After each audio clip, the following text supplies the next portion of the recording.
We finally made it to Caravan Ribat. It's pretty lively here. So, just past this wall is the desert, huh? Oh, wow. Paimon remembers hearing people call this the Wall of Samiel. It's made to block sandstorms from the outside. Oh, if it's this tall, it's gotta be the divine work of Greater Lord Rukkhadevata, right?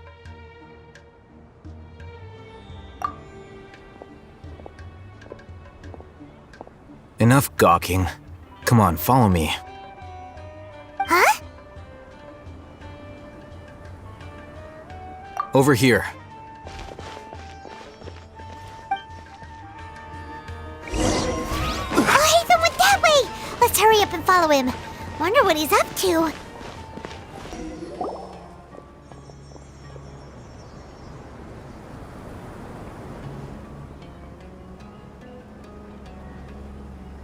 What the... Where did he go? How did we lose him? They were just here a second ago. More Eremite mercenaries? Who are they working for this time? Anyway, Traveler, it seems like we were being followed again. You were too careless. You should have noticed those hopeless amateurs trailing you a long time ago.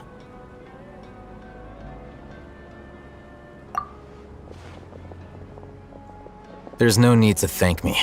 I've never cared to keep track of personal favors. All I did was correct a mistake I happened to come across. It's a habit I developed at the academia. You really gave Paimon a scare, Alhaitham. We never thought we'd run into you here. Last time we met at Port Ormos, didn't you say you were going back to the academia? Wait, don't tell Paimon that you're here to take us back on their orders! Oh, so you've already landed yourselves on the academia's hit list. I can't say that I didn't expect it. However, had I wished to turn you over to the academia, don't you think you'd already be the Eremites' honored guests by now? Oh, right. You do have a point. I have no interest in running errands for that project. As a scholar, I've always belonged to the camp that promotes researcher autonomy. And these days, you're more fascinating than anything the sages can offer. Not quite. To tell you the truth, I'm still investigating the Divine Knowledge Capsule. Unfortunately, I've run into some difficulties. Everyone says the capsule originated in the desert and was eventually moved to Port Ormos. If I am to get to the bottom of this, I must understand how the capsule first came to be. Which brings me back to you and why you're so interesting. The leader of Ain al-Ahmar used the Divine Knowledge Capsule right in front of you, and upon seeing him, your expression became perplexed, and you were lost in thought for quite some time. To have that kind of reaction, I think you must have realized something. Are you interested at all in sharing what you've been hiding from me?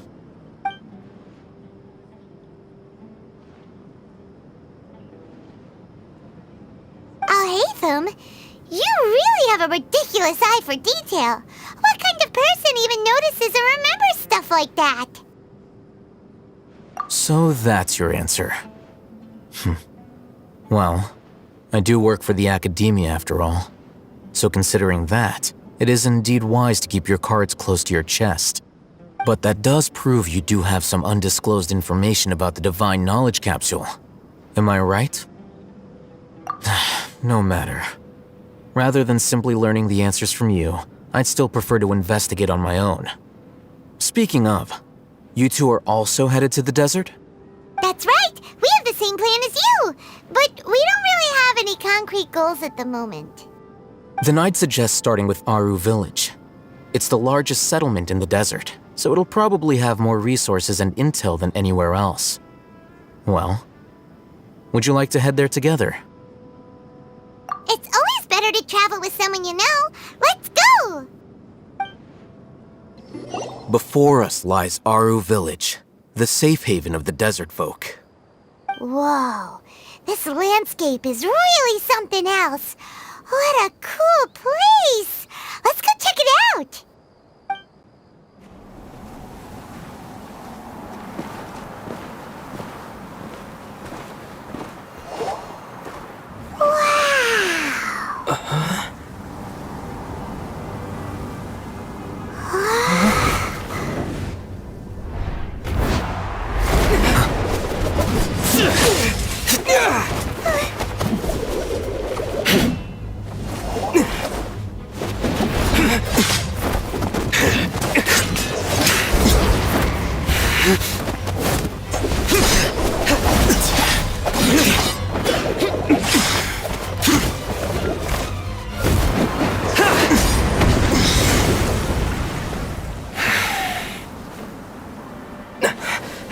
Cyno.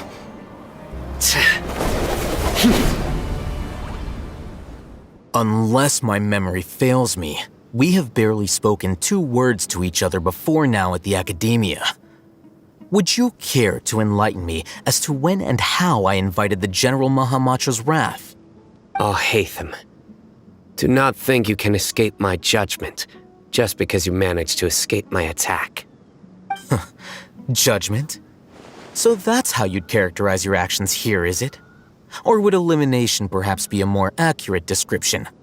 Had I used my full strength, not even this traveler would have been able to stop me. Though styled like an assassination, I sought only to ensure that my target would be unable to flee or resist. Standard practice for the Matra, as well you know. Seemed to me more like your own personal touch. Who is that, Alhaitham? Did you call him General Mahamatra? Yes. General Mahamatra Cyno, head of all the Matra at the Academia. He's a formidable hunter, and the ultimate nightmare for any who have committed academic crimes. You seem to have placed a lot of trust in Alhaitham, to the point of blocking an attack for him. If I were you, I'd never choose to side with him. I wouldn't believe a single word that comes out of his mouth. I have been pursuing this scribe for a long time. I urge you, stand back and do not seek to defend him any longer. Otherwise, there will be consequences. Has Alhaitham done something wrong? Paimon doesn't think he's as bad as you've made him out to be. I won't waste my breath explaining things.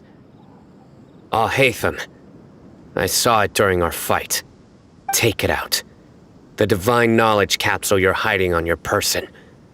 Unless you want me to retrieve it for myself. Very perceptive of you. Nothing escapes a Matra's senses. Wait, the divine knowledge capsule? Didn't it fall into the Matra's hands in Port Ormos? No wonder you speak with such confidence, Cyno. But I must admit, I'm very curious. What does this capsule mean to you? And why, as General Mahamatra of the Academia, are you all alone in the desert? As far as I'm aware, the other Matra have been speculating about your disappearance. Have you been given a mission that's, let's say, morally dubious?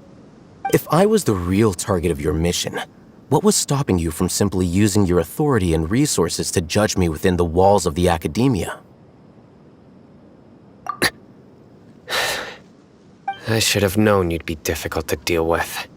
You two? Ugh! What should we do, Traveler? Paimon feels like we can't trust either of them! Ahem. Well, look at you two, acting all tough and self-righteous over there. Wait, Dia?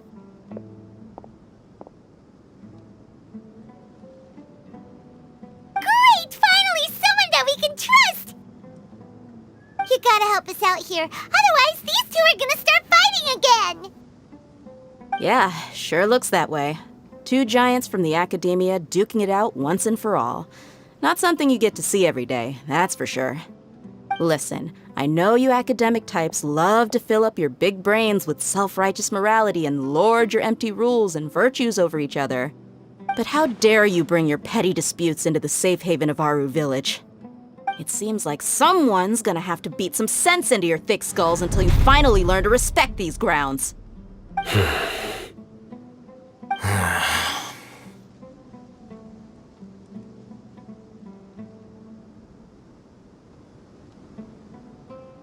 Hey, did either of you hear a word I just said?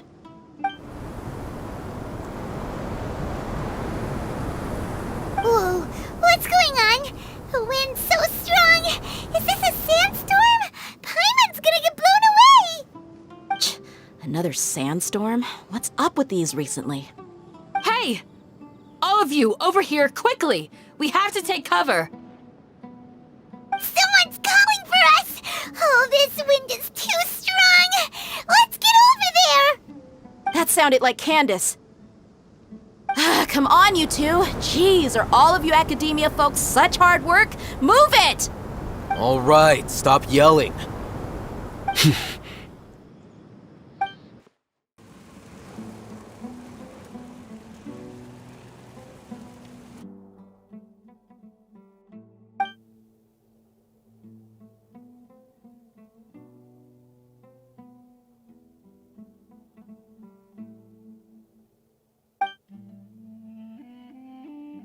Well, this is pretty awkward.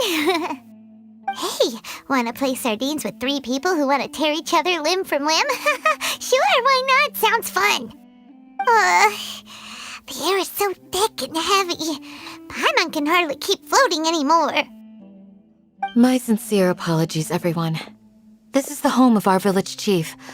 I will have to ask you to make do with this small room until the sandstorm dies down. Please, let me introduce myself. I am Candace, protector of Aaru Village. Our savior has come at last! Nice to meet you, Candace. The name's Paimon. Thank you so much for helping us. There's no need to thank me. It's only right to help each other when the weather gets rough. Wow, she's so gentle and caring, like a nice older sister. Unlike those guys over there. All right. Now that we're all better acquainted, we should return to the topic at hand. As a guardian charged with the responsibility to protect my fellow villagers from harm, I was observing your conflict from afar, even before the sandstorm started. And now that you have set foot within Aaru Village itself, it is all the more my responsibility to make absolutely sure that you pose no threat whatsoever to us. So please, have an honest and sincere conversation with one another, and put your hostile feelings to rest.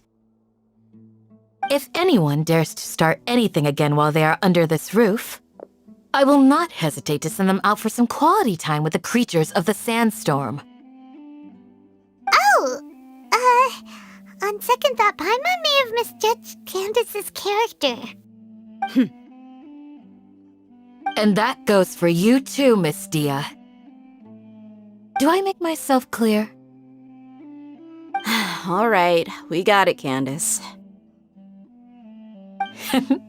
That's what I like to hear. So, which of you will begin? I was supposed to be a mediator, but I might have gotten a little too involved just now. Anyway, one of those two should probably start talking. Wait, that was you trying to be a mediator? I have nothing to hide, so there's no shame in explaining myself. While Alhaitham wasn't wrong about the other Matra not knowing my whereabouts, it's not because I've been assigned a morally dubious mission. Rather, I've chosen to exile myself. Huh? Exile yourself? A little while ago, I discovered that there was data missing in the Academia's project planning and development files. What little they did report clearly did not match the project's actual progress. As General Mahamatra, I had the responsibility and authority to request an audit. However, to my surprise, the person responsible for the erroneous data was none other than Grand Sage Azar himself. I tried to investigate the issue myself before submitting a formal audit request, but I soon found that all leads and potential pieces of incriminating evidence were carefully concealed from me. I began to realize that they were cautious of me from the very beginning. Unsurprisingly, the Grand Sage rejected my audit request as soon as the submission reached his desk. He even said to me, "The power of the General Mahamatra is granted by the sages. You have no right to judge us." So they really are up to no good. I realized then that to the Grand Sage, the Matra are nothing more than tools for the sages to assert and maintain their control over knowledge. The vows that we took, the principles that we strive to uphold, they are meaningless to the academia of today. I believed it would be wise to flee the academia before the sages had a chance to take action against me. This way, they can no longer see nor predict my actions. I will never give up on this investigation.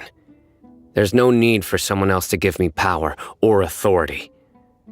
Once I find the truth, I will administer judgment by my own name. Cyno seems to have the same goal as us. We're all investigating the sages. Plus, now that he's no longer the General Mahamatra, he somehow feels a lot less scary. Well, Cyno, if that's your story, then why did you see Alhaitham as a target? When I was investigating the matter in the academia, I overheard a conversation between Alhaitham and a sage. The sages asked you to investigate a blonde-haired traveler. Do you dispute this, Alhaitham? What? Like many parts of the project, this assignment was undocumented. Now throw in your suspicious behavior with the Divine Knowledge Capsule, and I think we deserve an explanation. Yes. I was indeed tasked with investigating the Traveler. Alhaitham! After all, the promised reward was so great that hardly any scholar could have refused. The sage told me, once you've completed this assignment, I can give you a glimpse of divine knowledge. A most enticing offer. Unfortunately, those academics don't know me at all. Their words contained one key piece of information, namely that divine knowledge indeed exists. That gave me all I needed to know. From my perspective, the sages are far from trustworthy. Think about it. Isn't it a little strange they're so willing to share divine knowledge with anyone, even as a reward? So, I began my own investigation following the lead of the Divine Knowledge Capsule. In the end, I realized my wisdom in committing to this rather than collaborating with the sages. Had I been less guarded, I probably would have ended up like that Ain al-Ahmar mercenary, incapable of remaining sane for long enough to hold a conversation. You mean that the sages originally planned to dispose of you, using one of those capsules that drive people insane? I'd already given up on the assignment by then. I only told the academia I was waiting in Port Ormos for you to appear so they wouldn't suspect anything. So it came as quite a surprise when I encountered my erstwhile target while investigating the Divine Knowledge Capsule. Criminals do love to talk about coincidences. Even though I ran into the Traveler by chance, I had no intention of providing assistance to the academia. Also, you should remember, you were the ones who decided to follow me and strike up a conversation after I left that tavern. That's true. Alhaitham helped us out at Caravan Ribat as well. Maybe he's telling the truth. I'm willing to apologize if that's worth anything to you. I took the Divine Knowledge Capsule behind your back because I judged its existence to be a significant risk. I felt that it would be best for no one to interact with it before it had been properly studied. After all, curiosity often proves to be the most dangerous thing in this land. You should be well aware, Scribe Alhaitham, that curiosity can also lead you to danger and suspicion. Answer me this. Did the sages share any information about their project with you? Have I not made myself clear? You and I are both distrusted by the academia. Do you really think they would tell me anything? Fine. Although you haven't completely proven your innocence, I won't regard you as an enemy, for now. As you wish. Good. I'm glad to see you two clearing up your misunderstandings. And now you, Dia. I believe it's your turn. Oh, sorry. Whatever the boys were talking about must have been so boring that I spaced out. My situation is pretty straightforward. My employer, Dunyarzad of the Homayani family, is friends with the Traveler and is currently recovering from her illness at home. I had nothing going on, so I decided to return to Aaru Village for a visit. I was actually looking forward to a pretty exciting time getting back together with everyone here. But then I saw these two random guys in the middle of a pointless argument. You ticked me off, and things went downhill from there. Is that all? Well, I will admit that definitely sounds like your style. In that case, welcome back, dear. That's more like it. I missed you all so much, Candace.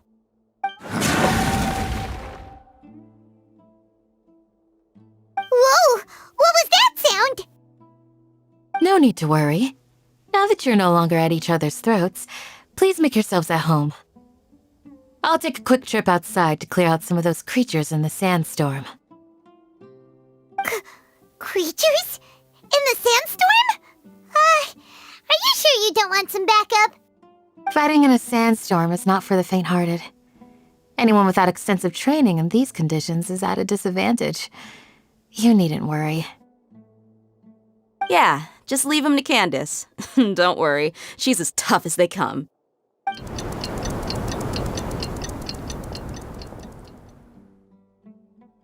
The wind's died down. That means the sandstorm's over, right? Candace still isn't back yet, though. Is she alright? Maybe we should go out and check on her.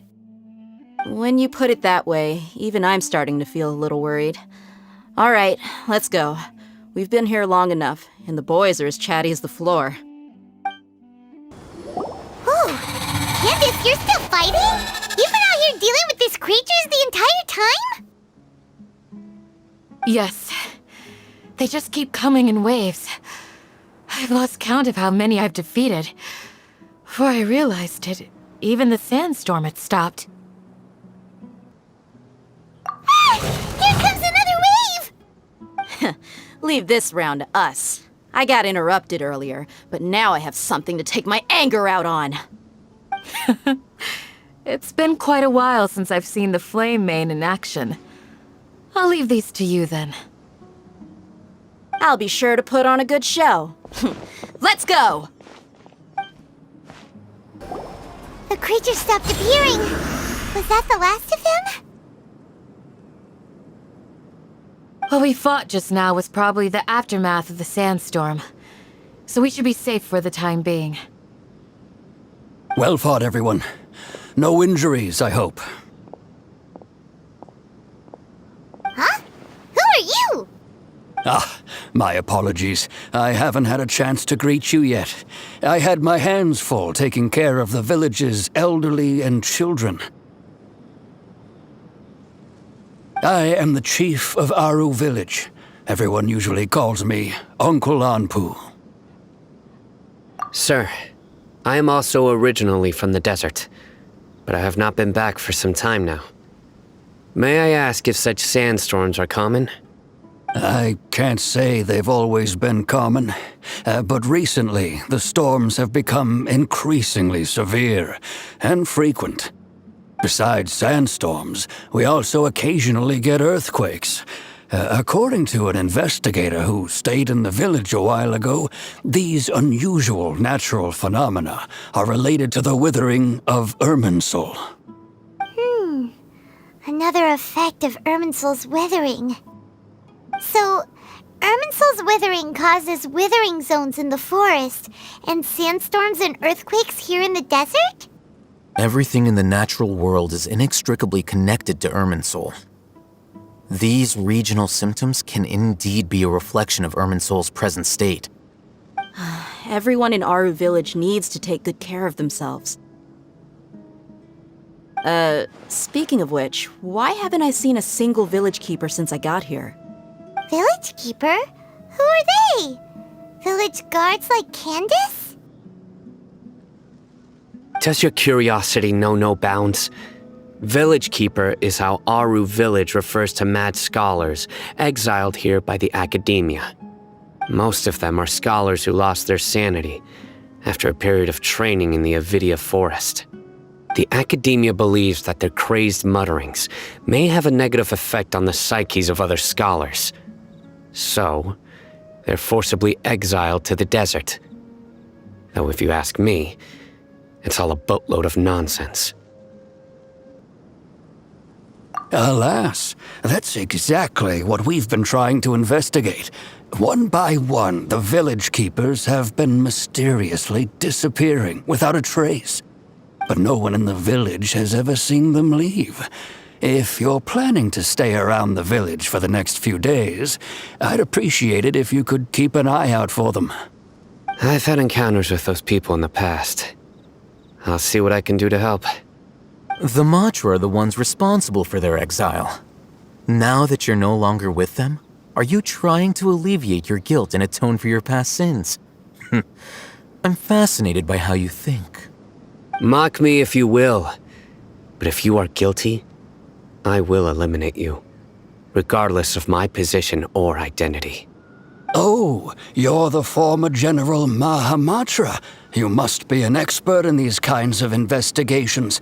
Thank you for your help. Is it because you're reminded of Hypatia? Oh, these poor scholars.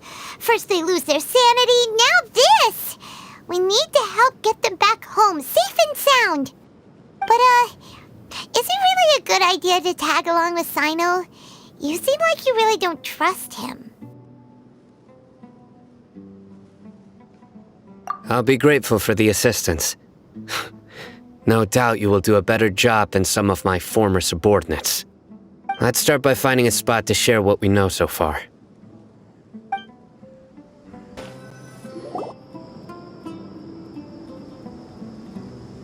Although I've sent myself into exile, I'm still doing essentially the same things as before. Do you still have any questions for me before we start our investigation? One of my former subordinates told me that this title has its origins in a strange incident. The Academia has long exiled mad scholars to Aaru Village. A mysterious phenomenon exists here. When mad scholars first arrive, they are as incoherent and deranged as before. But after spending some time here, they invariably begin to calm down. Initially, the people of Aaru Village greatly resented having to take in the mad scholars. But a strange incident one night changed that. Aaru Village was struck by the strongest earthquake in living memory. Seeing buildings on the verge of collapse all around him, the then chief of the village was preparing to take everyone to safety. Suddenly, he noticed a mad scholar crouching in a corner, caressing the ground with his hands. A soft, green light radiated from him, like a divine glow against the backdrop of night.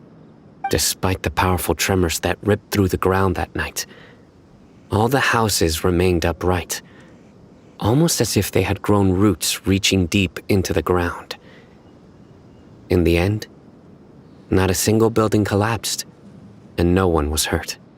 After that, the people of Aaru Village treated the mad scholars with greater kindness, and began to refer to them as the village keepers. The soft green light? A mad scholar protecting Aaru Village? What do you make of it, Traveler? Paimon thinks so too. Actually, Cyno, do you know if any of the mad scholars continued to wear their Akasha terminals at Aaru Village? In theory, they would continue wearing them so the Academia could still monitor their activities. With that said, the main Akasha system would no longer have any interaction with them. Oh, no wonder! Everything makes sense then!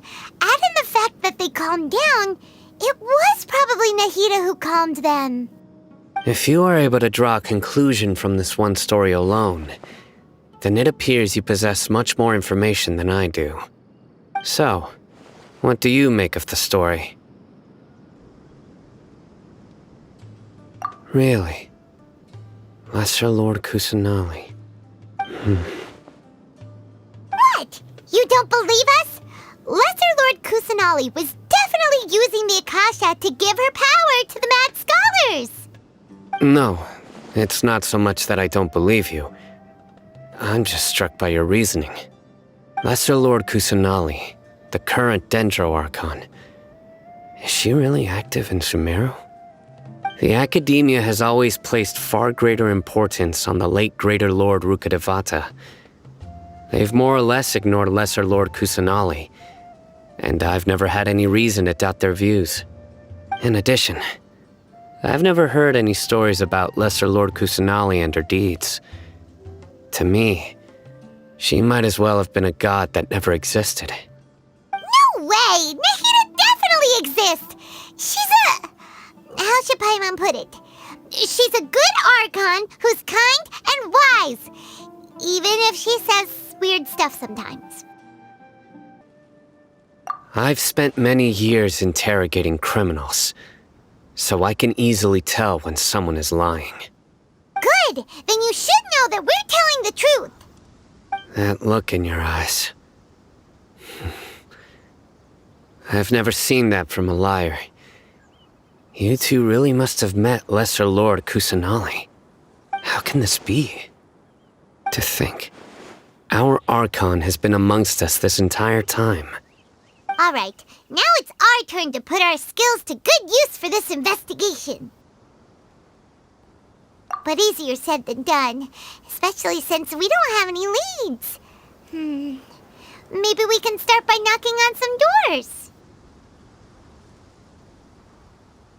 Excuse me, are you here to help me find my grandpa? Huh? Who are you? By the sounds of it, a resident of this village. My name is Isak. You'll help me find my grandpa, right? Is your grandpa a mad scholar? Hey, don't say that. Grandpa is just Grandpa. Why do you have to call him that? It's not like he's a bad person or anything. The person you're referring to is not a local, yet you are. Why do you call him Grandpa?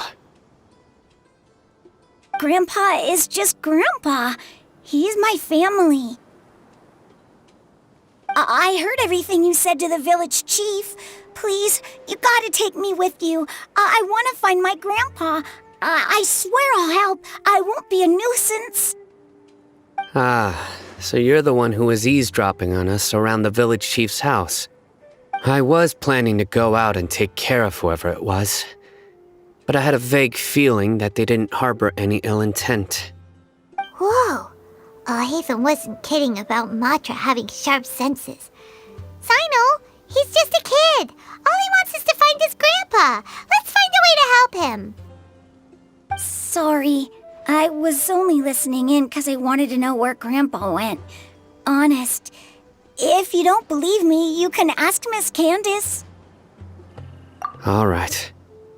But first, let's confirm the facts with Candace.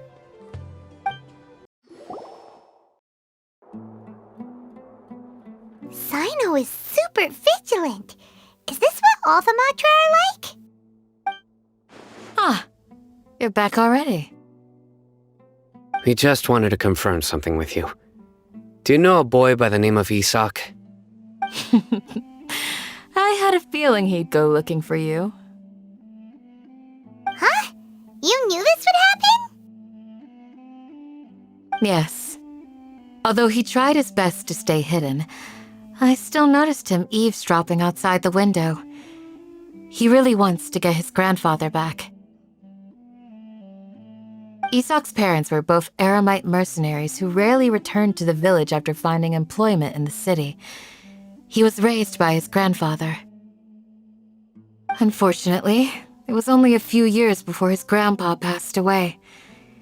Isak was still very young at the time, so various families in the village took turns caring for him so he could survive. Later, an elderly mad scholar arrived at the village. Isak thought the scholar bore a striking resemblance to his grandfather, and thus often spied on the man. However, the scholar was unkempt in appearance and incoherent in speech. Although Isak referred to the man as his grandpa, he was afraid and didn't dare to approach him. One summer night, the oft mumbling and bumbling grandpa suddenly calmed down and seemed to become more lucid. He even noticed Isak hiding in the distance. So Grandpa walked up to Isak and patted him on the head. He even took Isak to the entrance of the village, where he patiently taught the boy the names of the stars and accompanied Isak until he fell asleep. The next morning, Isak woke up and wanted to go find his grandpa again, only to realize his grandpa no longer recognized him. However, even so, Grandpa retained his calm expression. It's said that those who saw the scholar claimed he no longer appeared to be crazy, but appeared to be living in his own world, almost as if he were sleepwalking. Isak was thrilled that his grandpa was able to find peace and would follow him all the time, asking him things like, "Grandpa, want me to take you somewhere fun?" Or, "Grandpa, could you tell me stories about the stars again?" All this somehow just makes Paimon feel really sad. It seems like they both deserve so much better. Perhaps. Nearly everyone who lives in the desert has some form of hardship or regret. But even so, we must still continue on with our lives. It's also my reason for fighting. I must continue to protect this land.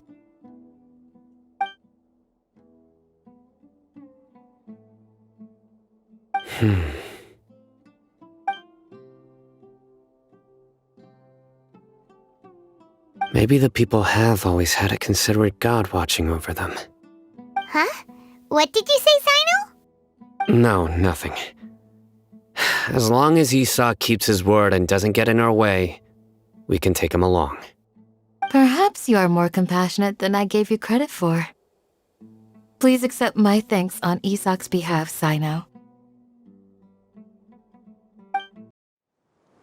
Hey, Isak! Oh, it's you guys! We've cleared everything up. Let's go find your grandpa. Really? Wow! Thank you so much!